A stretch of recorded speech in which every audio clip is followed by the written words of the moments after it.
François Bayrou face à une montagne de difficultés.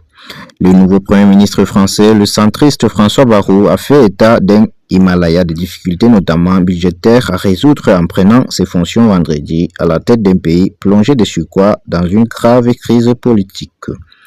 Nul plus que moi ne connaît la difficulté de la situation. J'ai pris des risques inconsidérés dans ma vie politique pour poser la question de la dette et des déficits, a déclaré ce vétéran de la scène politique âgé de 73 ans lors de la passation de pouvoir avec son prédécesseur Michel Barnier.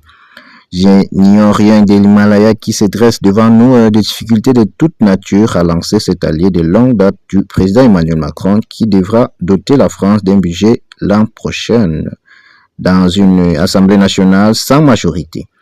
Le déficit de la deuxième économie de la zone euro qui atteint 6,1% de PIB et sa dette dont les intérêts se montent à 60 milliards d'euros par an pose un problème moral, pas un problème financier seulement, a insisté le nouveau chef de gouvernement.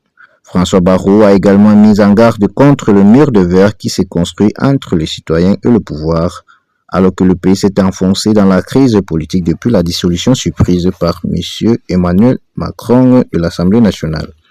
Il y en a un chemin à trouver qui réunit les gens au lieu de les diviser. Je pense que la réconciliation est nécessaire, avait déclaré M. Bayrou juste après sa nomination vendredi. La nomination de M. Bayrou est intervenue 9 jours après la chute du gouvernement de Michel Barnier, renversé le 4 décembre après seulement 3 mois en poste par une censure historique votée par des députés de gauche et d'extrême droite. M. Bayrou devient ainsi le 6e locataire de Matignon depuis la première élection d'Emmanuel Macron en 2017 et le 4e en 2024.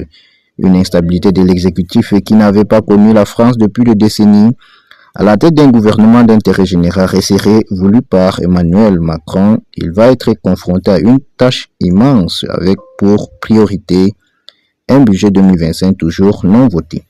Dans un contexte de colère des agriculteurs et de multiplication de plans sociaux, le niveau de déficit public et de la dette seront une réalité qui s'imposera à tout gouvernement, quel qu'il soit, avait prévenu M. Barnier avant d'être renversé.